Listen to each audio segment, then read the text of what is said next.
ನಮಸ್ಕಾರ ವೀಕ್ಷಕರೇ, ಸ್ಟಾರ್ 74 ನ್ಯೂಸ್ಗೆ ಸ್ವಾಗತ. ನಾನು ಎಂ ಮುಳಗಟ್ಟಿ. ಧಾರವಾಡ ತಾಲೂಕಿನ ಮನ್ಸೂರಿನಲ್ಲಿ ಇತ್ತೀಚೆಗಷ್ಟೇ ಆಕಳ ಕರುವಿನ ಮೇಲೆ ದಾಳಿ ಮಾಡಿ ಕೊಂದು ಹಾಕಿದ ಚಿರತೆ ಇನ್ನೂ ಸಿಕ್ಕಿಲ್ಲ. ನಿನ್ನೆ ತಡರಾತ್ರಿ ಮತ್ತೆ 3 ಕರುಗಳು ಮೇಲೆ ದಾಳಿ ಮಾಡಿ ಕರುಗಳನ್ನು ಸಾಯಿಸಿದೆ. ಆ ಚಿರತೆ ಸೆರೆ ಹಿಡಿಯಲು ಅರಣ್ಯ ಇಲಾಖೆ ಸಿಬ್ಬಂದಿ ಹರಸಾಹಸ ಪಡುತ್ತಿದ್ದಾರೆ. ಚಿರತೆ ಮಾತ್ರ ಸೆರೆ ಸಿಕ್ಕಿಲ್ಲ. ಮನ್ಸೂರು ಗ್ರಾಮದ ಜೋಶಿ ಫಾರ್ಮ್ ಹೌಸಿನಲ್ಲಿ ಕಟ್ಟಿದ ಕರುಗಳ ಮೇಲೆ ನಿನ್ನೆ ರಾತ್ರಿ ಚಿರತೆ ದಾಳಿ ಮಾಡಿ ಇದರಿಂದ ಕರುಗಳು ಸಾವನ್ನಪ್ಪಿದ್ದವೆ. ಘಟನಾ ಸ್ಥಳಕ್ಕೆ ಮತ್ತೆ ಅರಣ್ಯ ಇಲಾಖೆ ಅಧಿಕಾರಿಗಳು ಹಾಗೂ ಧಾರವಾಡ ಗ್ರಾಮಾಂತರ ಠಾಣೆ ಪೊಲೀಸ್ ಭೇಟಿ ನೀಡಿ ಪರಿಶೀಲನೆ ನಡೆಸುತ್ತಿದ್ದಾರೆ. ಕಳೆದ ವಾರವಷ್ಟೇ ಜಿಲ್ಲಾಧಿಕಾರಿ ದಿವ್ಯಾ ಪ್ರಭು ಮನ್ಸೂರು ಗ್ರಾಮಕ್ಕೆ ಭೇಟಿ ನೀಡಿ ಮುಂಜಾಗ್ರತೆ ವಹಿಸಲು ಹೇಳಿ ಶೀಘ್ರವೇ ಚಿರತೆ ಬಂಧಿಸಲು ಸೂಕ್ತ ಕ್ರಮ ಕೈಗೊಳ್ಳುವಂತೆ ಅಧಿಕಾರಿಗಳಿಗೆ ಸೂಚನೆ ಕೊಟ್ಟಿದ್ದರು.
ಸ್ಟಾರ್ 74 ನ್ಯೂಸ್ಗೆ ಸ್ವಾಗತ. ನಾನು ಎಂ ಮುಳಗಟ್ಟಿ. ಈಗ ನಾವು ಧಾರವಾಡ ತಾಲೂಕಿನ ಮನ್ಸೂರು ಗ್ರಾಮದಲ್ಲಿ ಉಪಸ್ಥಿತರಿದ್ದೇವೆ. ಇಲ್ಲೇ ನಿನ್ನೆ ಮತ್ತೆ ಚಿರತೆ ಕಂಡು ಬಂದದ ಅಂತ ಹೇಳಿ ಸುದ್ದಿ ಹರಡಿದೆ. ಈಗ ನಾವು ಈ ಸ್ಥಳದಲ್ಲಿ ಉಪಸ್ಥಿತರಿದ್ದೇವೆ. ಇದಕ್ಕಿಂತ ಮುಂಚೆ 15 ದಿನಗಳ ಹಿಂದೆ ಕರ್ನಾಟಕ ಯೂನಿವರ್ಸಿಟಿ ಹಿಂಭಾಗದಲ್ಲಿ ಕಂಡಿತ್ತು. ನಂತರ ಮತ್ತೆ ಇದೇ ಊರಿನಲ್ಲಿ ಒಂದು 8 ದಿನಗಳ ಹಿಂದೆ ಕಂಡಿದ್ದು ಚಿರತೆ 2 ಕರುಗಳನ್ನು ತಿಂದಿತ್ತು. ಈಗ ಮತ್ತೆ ಇವತ್ತು ನಿನ್ನೆ ರಾತ್ರಿ 1 ಗಂಟೆಗೆ ಮತ್ತೆ ಚಿರತೆ ಬಂದು 3 ಕರುಗಳನ್ನು ತಿಂದದ್ದು ಇಲ್ಲಿ ಘಟನೆ ನಡೆದಿದೆ. ಇಲ್ಲಿ ಬನ್ನಿ, ತಮಗೆಲ್ಲ ಸಂಪೂರ್ಣ ಮಾಹಿತಿ ತೋರಿಸ್ತೇವೆ. ಇಲ್ಲಿ ಏನೇನು ನಡೆದ, ಯಾವಾಗ ನಡೆದ, ಹೇಗೆ ನಡೆದ ಅಂತ ತೋರಿಸ್ತೇವೆ.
ಮನ್ಸೂರು ಗ್ರಾಮದಲ್ಲಿ ಇವತ್ತು ಬೆಳಿಗ್ಗೆ ಒಂದು 3 ಆಕಳ ಕರು ಇಲ್ಲಿ ಶಾರದಾ ಟ್ರಸ್ಟ್ನವರು ರೈಡಿಂಗ್ ಮಾಡ್ತಾ ಇದ್ರು. ಅಲ್ಲಿ 3 ಆಕಳ ಕರುಗಳ ಮೇಲೆ ಚಿರತೆ ದಾಳಿ ಆಗಿದ್ದು ಕಂಡು ಬಂದಿದೆ. ನಾವು ಸ್ಥಳಕ್ಕೆ ಬಂದು ಪರಿಶೀಲನೆ ಮಾಡಿದ್ದೇವೆ.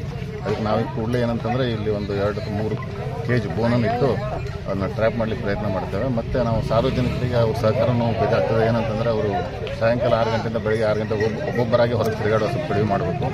ಮತ್ತು ಬಯಲು ಶೌಚಕ್ಕೆ ತಾವು ಹೋಗೋದಾಗಲಿ ಮಕ್ಕಳನ್ನು ಬಿಡೋದಾಗಲಿ ಕಡಿಮೆ ಮಾಡಬೇಕು. ಯಾಕಂತಂದ್ರೆ ಬಯಲು ಶೌಚಕ್ಕೆ ಕೂತಾಗ ಕಾಡು ಪ್ರಾಣಿಗಳಿಗೆ ಅವೇನೋ ಒಂದು ಅವಕ್ಕೇನಿಸ್ತದೆ ಬೇಟೆ ಯಾವುದೋ ಪ್ರಾಣಿ ಇದೆ ಅಂತ ಅನಿಸ್ತದೆ ಅಟ್ಯಾಕ್ ಮಾಡೋ ಸಂಭವ ಇರ್ತದೆ.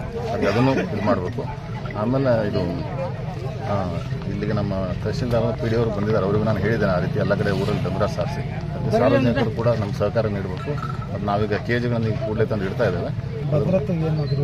ಭದ್ರತೆಗೆ ನಮ್ಮ ಸ್ಟಾಫ್ ನೈಟ್ ಪೆಟ್ರೋಲಿಂಗು ಮತ್ತು ಡೇ ಟೈಮಿಗೂ ಕೂಡ ನಾವು ಒಂದು ಫೋರ್ಸ್ ರೆಡಿ ಮಾಡಿ ಇಲ್ಲಿ ಇಡ್ತೇವೆ. ಈಗ ಸುತ್ತಮುತ್ತಲಿಗೆ ಮೊನ್ನೆ 4-5 ದಿವಸದಿಂದ ಮನ್ಸೂರಲ್ಲಿ ಒಂದು ಆಕಳ ಕಿಲ್ ಆಗಿತ್ತು. ಅದಕ್ಕೂ ಮೊದಲು ಯೂನಿವರ್ಸಿಟಿ ಹೈಯರ್ ಅಕಾಡೆಮಿಲಿ ಸ್ವಲ್ಪ CCTV ಕ್ಯಾಮ್ರಾದಲ್ಲಿ ಕೂಡ ಸೈಟ್ ಆಗಿತ್ತು ಒಂದು ಲೆಪರ್ಡ್ ಮೂವ್ಮೆಂಟು. ಅದರ ನಂತರ ನಾವು ಮಾನಿಟರ್ ಮಾಡ್ತಾ ಇದ್ದೇವೆ. ಬಟ್ ಇವತ್ತು ಬೆಳಗ್ಗೆ ಇಲ್ಲಿ ಹೀಗಾಗಿದೆ. ಸೊ ಅದಕ್ಕೆ ನಾವು ಕೂಡಲೇ ಈಗ ಮೊನ್ನೆ ಒಂದು ಬೋನ್ ಇಟ್ಟಿದ್ವಿ, ಈಗ ಮತ್ತೆ 2 ಎಕ್ಸ್ಟ್ರಾ ಬೋನ್ ಇಟ್ಬಿಟ್ಟು ಅದು ಬೋನ್ ಇಟ್ಟು ಮತ್ತೆ ತೆಗೆದ್ರಿ ಅಂತೀವಿ ಯಾರು ಇಲ್ಲ, ಆ ರೀತಿ ಅಲ್ಲ. ಅಲ್ಲಿ ನಾವು 5 ದಿವಸ ಇಟ್ಟಿದ್ವಿ ಅಲ್ಲಿ. ಬಟ್ ಅಲ್ಲಿ ಆಮೇಲೆ ಏನೂ ಮೂವ್ಮೆಂಟ್ ಕಂಡು ಬರಲಿಲ್ಲ. ಬಟ್ ಅಲ್ಲಿ ನುಗ್ಗಿಕೆರೆ ಹತ್ರ, ಅಲ್ಲಿ ಎರಿಕೊಪ್ಪ ಹತ್ರ ಅಲ್ಲಿ ಸ್ವಲ್ಪ ಲೆಪರ್ಡ್ ಪಗ್ಮಾಸ್ ಕಂಡು ಬಂದು ನಮ್ಗೆ. ಸೊ ಅದಕ್ಕೆ ಅಲ್ಲಿ ಆ ಕಡೆ ಹೋಗಿರ್ಬೋದು ಅಂತ ಅಲ್ಲಿ ಶಿಫ್ಟ್ ಮಾಡಿದ್ವಿ. ಅದನ್ನು ಇಲ್ಲಿಂದ ತಗೊಂಡು ನಾವು ಬೇರೆ ಕಡೆ ಇಟ್ಟಿಲ್ಲ, ಅಲ್ಲಿ ಶಿಫ್ಟ್ ಮಾಡಿದ್ವಿ ಅಷ್ಟು. ಈಗ ಆಯ್ತು. ಹಾಂ, ಮತ್ತು ನಾವು ಇಲ್ಲೂ ಮತ್ತೆ ಎಕ್ಸ್ಟ್ರಾ 2 ಬೋನ್ ಇತ್ತು ಆಗ್ತೇವೆ. ಹಾಕಿ ನಾವೆಲ್ಲ ಸಾರ್ವಜನಿಕರು ಕೂಡ ಸಹಕಾರ ನೀಡಬೇಕು. ರಾತ್ರಿ ಒಬ್ಬೊಬ್ಬರು ತಿರುಗಾಡೋ ಕಡಿಮೆ ಮಾಡಲಿ.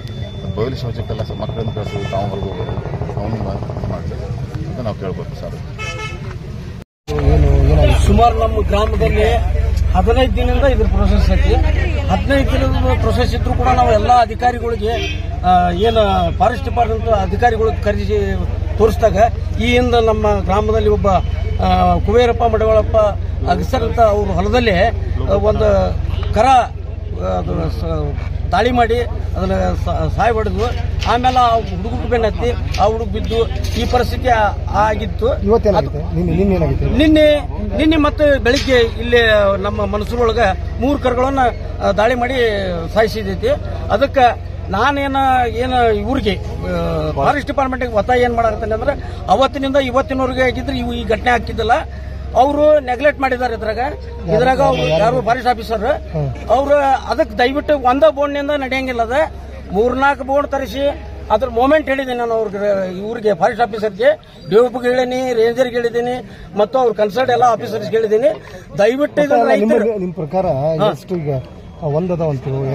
ಅವು ನನಗನಿಸಿದ ಮಟ್ಟಿಗೆ 2 ಅದಾವಂತೆ ಮಾಹಿತಿ ಬಂದೈತಿ. ಅದ್ರ ಬಟ್ ಅಲ್ಲಿ ನಮ್ಮಲ್ಲಿ ಹೊಡೆದಿದ್ದು 1, ಇಲ್ಲಿ ಮಾತ್ರ ಇವತ್ತು 3 ಮಾಡೈತೆ ಅಂದ ಬಳಕ ಅದು 2 ಇರ್ಬೋದು ಅನ್ನೋದು ನನಗೆ ಅನಿಸಿಕೆ ಐತಿ. ರಾತ್ರಿ ಹೊತ್ತು ಮುಗಿದ್ರೆ ಹೆಂಗಂತ ಈಗ ರೈತರು ನಮ್ಮ ರೈತರು ಈಗ ಸುಗ್ಗಿ ಏನಂತಂದ್ರ ಮೇವು ಇರು ಸುಗ್ಗಿ, ಅದಕ್ಕೋಸ್ಕರ ಪ್ರತಿಯೊಬ್ಬರು ಹೊಲದೊಳಗಿರುವಂತ ಚಾನ್ಸಸ್ ಒಳಗೆ ನೀವು ಕೇರ್ ಆಗಿ ಡಿಪಾರ್ಟ್ಮೆಂಟ್ ಅವ್ರು ತಗೋರಿ. ಯಾಕಂದ್ರೆ ಮನುಷ್ಯರಿಗೆ ಏನಾರ ಆದಂತಂದ್ರೆ ಅದಕ್ಕೆ ನೀವು ಹೊಣೆ ಹಾಕಿರಿ ಅಂತೇಳಿ ಮೊನ್ನೆ DC ಅವ್ರು ಕೂಡ ನಮ್ಮ ಮನವಿ ಮಾಡಿದ್ವಿ, ಬಸವರಾಜ್ ಅಮರ್ಗಳು ಅಂತೇಳಿ. ನಮಸ್ಕಾರ, ನಾನು ರಾಜೀವ್ ದೀಕ್ಷಿತ್. ಇದು ಶಾರದಾ ಚಾರಿಟೇಬಲ್ ಟ್ರಸ್ಟ್ನವರಿಗೆ ಸೇರಿದಂತ 6 ಎಕರೆ ಜಮೀನು ಮನ್ಸೂರ್ ಗ್ರಾಮದ ಹತ್ರದ ಇದು ಹಳ್ಳಿಗಾಡು ಪ್ರದೇಶದಾಗ ಬರ್ತದೆ. ಇಲ್ಲಿ ಅವರು ನನಗೆ ಡೈರಿ ಹಾಕೊಂಡು ಹಸು ಸಾಕೊಂಡು ಇರಲಿಕ್ಕೆ ಪರವಾನಗಿ ಕೊಟ್ಟರು. ಮತ್ತು ಇಲ್ಲೇ ನಾನು ಅಕ್ಟೋಬರ್ 2023ನೇ ಇಸ್ವಿಯೊಳಗೆ ಶೆಡ್ ಅನ್ನು ಕಟ್ಟಿ ಡೈರಿ ಹಾಕೊಂಡೇವಿ. ಇತ್ತೀಚಿನ ದಿನಗಳಲ್ಲಿ ಇಲ್ಲಿ 15 ದಿವಸದಿಂದ ಚಿರತೆ ಹಾವಳಿ ಜಾಸ್ತಿ ಇತ್ತು. ಇವತ್ತು ನಸುಕಿನ ಜಾವ 30ನೇ ತಾರೀಕು ನಸುಕಿನ ಜಾವ 3ರಿಂದ 3:30 ಚಿರತೆ ಬಂದು 3 ಹೆಣ್ಣು ಹಸುವಿನ ಕರಗಳನ್ನು ಕೊಂದು ಹಾಕ್ಯದ ಮತ್ತು ಕೊಂದು ಹಾಕಿ ಸಾಕಷ್ಟು ಹಾನಿ ಮಾಡ್ಯದ. ಮತ್ತು ಇದ್ರ ಬಗ್ಗೆ ನಾವು ಈಗಾಗಲೇ ಸಂಬಂಧಪಟ್ಟ ಅಧಿಕಾರಿಗಳು ತಿಳಿಸೇವಿ. ಇನ್ನೂ ಯಾವುದೇ ಕ್ರಮಗಳು ಅವ್ರು ಯಾರೂ ಜರುಗಿಸಿಲ್ಲ. ಮತ್ತು ಈಗ 15 ದಿವಸದಿಂದ ಸುತ್ತಮುತ್ತಲ ರೈತರಿಗೆ ಇದರಿಂದ ತುಂಬಾ ತೊಂದರೆಯಾಗಿದ್ದು ಭಯದ ವಾತಾವರಣ ಸೃಷ್ಟಿಯಾಗ್ಯದ. ಚಿರತೆ ಯಾವ ಹೊತ್ತಿಗೆ ಯಾರ ಒಂದು ಜಮೀನೊಳಗೆ ಯಾವ ಹಸು ಕರುಗಳನ್ನು ಅದು ಕೊಂದು ಹಾಕ್ತದೋ ಯಾರಿಗೂ ಗೊತ್ತಿಲ್ಲ. ಬಟ್ ಇಲ್ಲಿ ವಾತಾವರಣ ಚಿರತೆ ಭಯದಿಂದ ಕೂಡಿದ್ದದ. ಇದಕ್ಕೆ ಸಂಬಂಧಪಟ್ಟಂತ ಅಧಿಕಾರಿಗಳು ಮತ್ತು ಅಧಿಕಾರಿಗಳಿಗೆ ಸೇರಿದಂತ ಕಚೇರಿಗಳು ಸೂಕ್ತವಾದ ಪರಿಶ್ರಮವನ್ನು ಮಾಡಿ ಚಿರತೆಯನ್ನು ಹಿಡಿಯಲು ಸಫಲರಾಗಿ ಇಲ್ಲಿ ಇರತಕ್ಕಂಥ ಎಲ್ಲ ರೈತ ಜನರು ಮತ್ತು ಈ ಡೈರಿ ನಡೆಸುವಂತ ಜನರಿಗೆ ಅವರವರ ಹಸು ಕರುಗಳ ಜೀವನದ ಬಗ್ಗೆ ಕಾಳಜಿ ಮಾಡಿ ಸರಿಪಡಿಸಿಕೊಡ್ಬೇಕಂತ ವಿನಂತಿಸಿಕೊಳ್ತೇನೆ. ತಮ್ಮ ಹೆಸರು? ನನ್ನ ಹೆಸರು ರಾಜೀವ್ ದೀಕ್ಷಿತ್.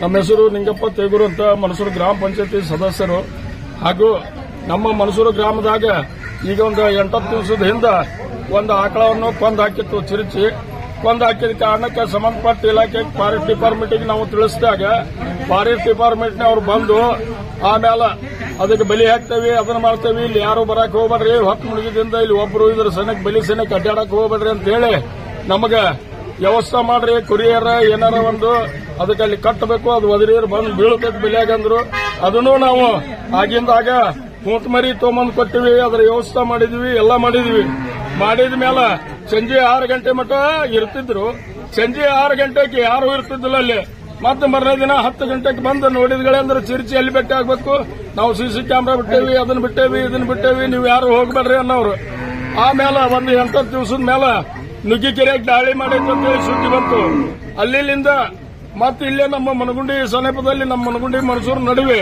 ಇಲ್ಲೇ ರೋಡ್ ಮೇಲೆ ದಾಟಿ ಹೋತಂದ್ರೆ ಅದನ್ನೂ ಹೇಳಿದ್ರು ಕೂಡ ಅವರು ಅದನ್ನ ದಾದ ಮಾಡಲಿಲ್ಲ ನೀವು ಯಾರು ಏನು ಮಾಡಬೇಡ್ರಿ ಅಂದ್ರೆ ನಮ್ಮ ಮಕ್ಕಳು ಮರಿ ದನಕರಕ್ಕೆ ಏನಾರ ತೊಂದ್ರೆ ಅದರ ಜವಾಬ್ದಾರಿ ಯಾರು ನಾವು ಗ್ರಾಮಸ್ಥರು ಎಲ್ಲರೂ ಬರ್ತೇವೆ ನಿಮ್ಮ ಬೆಂಬಲಿ ನಿಮಗೆ ಭಯ ಅನಿಸಿದ್ರೆ ನಾವು ಬರ್ತೇವೆ ನಮ್ಮ ಜನ್ಮ ಆದ್ರೆ ನಮ್ಗೆ ಸಂಬಂಧ ನಡ್ರಿ ಹೋಗೋಣ ಹಳವಾರಿ ಇದ್ರೆ ಮಲ ಬ್ಯಾಟೆ ಆಡ್ದಂಗ ಆಡಿ ಹೊರಬೀಳಿಸಿ ಅದನ್ನ ಹಿಡಿಯೋಣ ಅಂತೇಳಿ ನಾವು ಅಂದ್ರ ಗಿಲಮ್ ಆದ್ರೆ ಯಾರು ಕಾರಣೀಭೂತರು ನೀವ ಅಂದ್ರ ಅಧಿಕಾರಿಗಳು ಅದರ ಸಂಬಂಧ ನಾವು ಸುಮ್ಕ ಇರಂದ್ರೆ ಇರ್ತೇವೆ ನೀವರ ಹಿಡಿಬೇಕದನ್ನ ಹಿಡದಕಾರ ಎಟ್ಟೊತ್ತಿದ್ರು ಅದನ್ನ ಬಂಧಿಸಬೇಕಂತೇಳಿ ಅವ್ರಿಗೆ ಮನವಿ ಮಾಡಿದ್ವಿ ಆಮೇಲೆ ತಹಸೀಲ್ದಾರ್ ಡಿಸಿ ಅವರು ಬಂದು ಹೋದ್ರು ಅವ್ರಿಗೆ ಹೇಳಿದ್ವಿ ಡಿಸಿ ಅವ್ರು ಏನಂದ್ರು ಮತ್ತೆ ಬಂದು ಬಲಿ ಹಾಕಿರಿ ಇಲ್ಲ ಅಂದ್ರ ಅವ್ರು ಹೇಳಿದಿಂದ ಹೇರ್ಕೊಂಡು ಹೋಗಿದ್ರು ಆಗಿಂದಾಗ ತಂದು ಮತ್ತೆ ಬಲಿ ಹಾಕಿದ್ರು ಅದ್ರ ಹುಲಿಯಾರ್ದ ಯಾರು ಬಂದೋಬಸ್ತ್ ಇಲ್ಲಿರ್ಕಾದ ಯಾರಿಗ್ ಕಾಣ್ಬೇಕು ಅದು ತಾನಾಗ್ಲೇ ಬಂದಾಗಲ್ಲ ಇವ್ರ ಕಣ್ಣಿಗೆ ಎದುರಿಗೆ ಬಂದಾಗ ಇವ್ರು ನೋಡೋರು ಅದನ್ನು ಹುಡುಕಿ ನೋಡೋರಲ್ಲ ಅದರ ಸಂಬಂಧ ಇಲ್ಲಿ ನಮ್ಮ ಮನಸೂರು ಮನಗುಂಡಿ ಸುತ್ತಮುತ್ತ ಹಳ್ಳಿ ಇಲ್ಲಿ ಸಲಿಕಿನ ಕೊಪ್ಪ ಇರಬಹುದು ನುಗ್ಗಿಕೆರೆ ಇರಬಹುದು ಇದಷ್ಟು ಹಿರೇ ಬಿಟ್ಟು ಎಲ್ಲಿ ಹೋಗಿಲ್ಲ ಅದನ್ನ ಮಲದ ಬ್ಯಾಟಿ ಆಡ್ದಂಗೆ ಆಡಿ ಅದನ್ನ ಬಂಧಿಸಬೇಕಂತೇಳಿ ನಾ ಹೇಳ್ತೇನೆ ಇಲ್ಲಂದ್ರ ಇಲ್ಲಿ ನಮ್ಮ ಗ್ರಾಮದೊಳಗೆ ಯಾರಿಗೆ ದನಕರಕ್ಕಾಗ್ಲಿ ಮನುಷ್ಯರಿಗಾಗ್ಲಿ ಏನಾರ ತೊಂದ್ರೆ ಆದ್ರೆ ಅದಕ್ಕೆ ಸಂಬಂಧಪಟ್ಟ ಅಧಿಕಾರಿಗಳ ಕಾರಣೀಭೂತ ಅಂತ ಹೇಳಕ್ ನಾ ಇಚ್ಛಾ ಪಡ್ತೇನೆ.